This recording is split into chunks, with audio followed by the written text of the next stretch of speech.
Tutorial mata kuliah, Hukum Acara Perdata. Topik ke-42 dari 81 topik. Mediasi, prosedur, dan kendala mediasi pengadilan, bagian kedua. Kendala dalam pelaksanaan mediasi pengadilan. Perkembangan mediasi pengadilan di Indonesia memberi kemungkinan hakim bertindak sebagai mediator. Hal ini membawa dampak negatif bagi pelaksanaan mediasi pengadilan itu sendiri karena tujuan pendidikan hakim, pada hakikat dipersiapkan untuk 1. To judge not to mediate. 2. To apply the law. Pada proses mediasi banyak digunakan interest-based mediation, ketika mediatornya memfasilitasi proses agar dapat menggali kepentingan para pihak, sedangkan tugas seorang hakim adalah untuk menerapkan hukum, bukan menggali kepentingan pihak yang bersengketa. 3. To evaluate not facilitate. 4. To order not accommodate. 5. To decide not settle. Dari kondisi tersebut, hakim tidak dilengkapi keahlian untuk melaksanakan mediasi sebagaimana teknik yang dikembangkan secara universal. Jadi, sangat sulit bagi hakim untuk menangani kasus dengan metode interest-based mediation. Ada beberapa kendala yang dapat dikelompokkan dalam dua kelompok, yaitu, kendala faktor teknis prosedural, meliputi A. Faktor ketidakseriusan menjalani mediasi pengadilan. Rendahnya pengetahuan para pihak terhadap tujuan mediasi melahirkan ketidakseriusan menyelesaikan sengketa melalui fasilitas mediasi. Pada akhirnya, mediasi hanya menjadi prosedur formalitas bagi para pihak untuk dapat terselenggaranya proses litigasi pemeriksaan sidang yang pasti dilalui apabila mediasi gagal mencapai kesepakatan.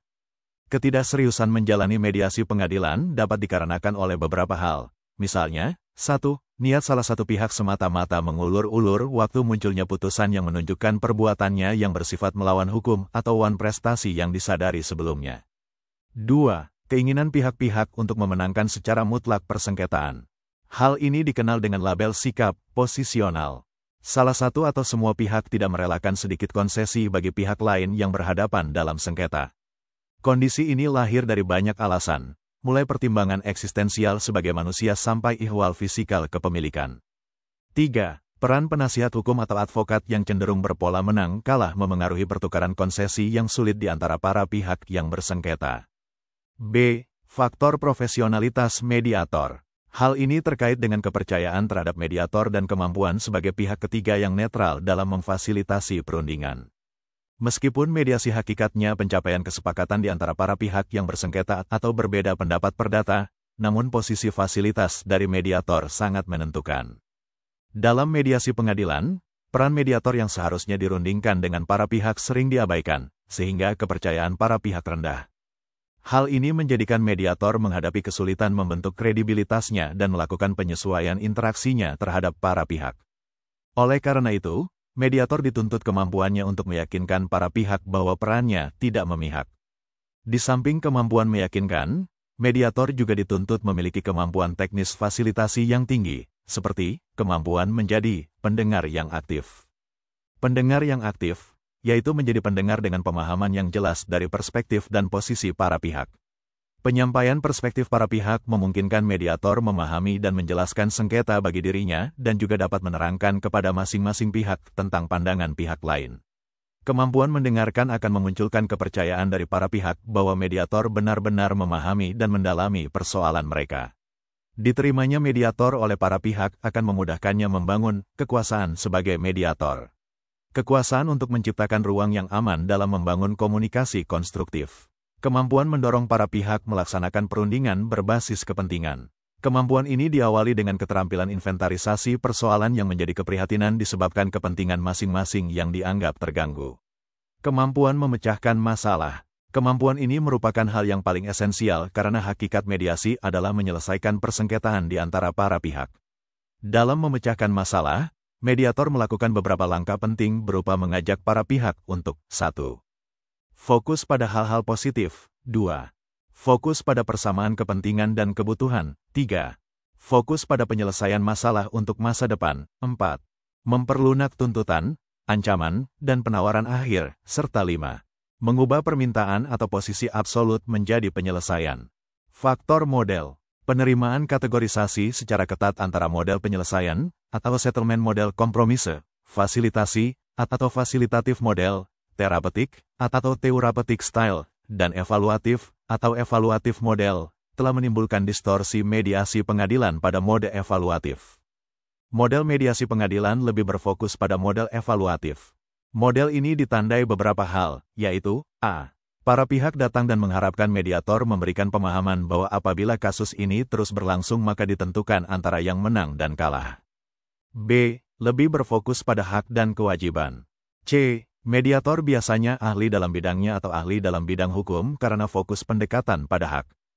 Mediator cenderung memberi jalan keluar dan informasi bidang hukum guna mengarah pada hasil akhir yang pantas. D. Memberi saran atau nasihat kepada para pihak berupa nasihat-nasihat hukum atau jalan keluar yang ditawarkan oleh mediator, sehingga mengandung kelemahan. E. Para pihak merasa tidak memiliki hasil kesepakatan yang ditandatangani bersama.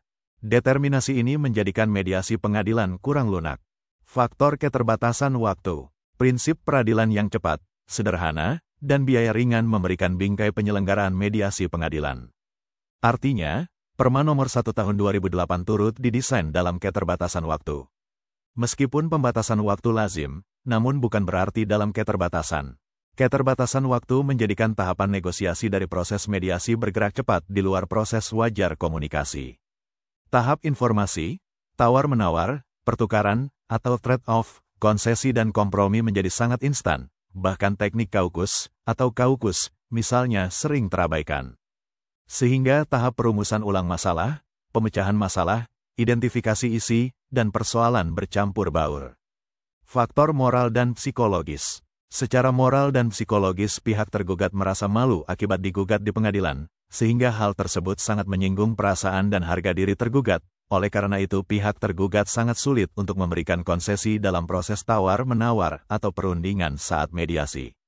Untuk mengatasi ketersinggungan martabat dan harga diri maka perlu dipikirkan mengenai kewajiban court mediation tersebut sudah harus dilaksanakan sebelum gugatan didaftarkan di pengadilan, sehingga hal ini dapat mengurangi beban psikologis para pihak karena para pihak belum merasa dicemarkan nama baiknya akibat gugatan.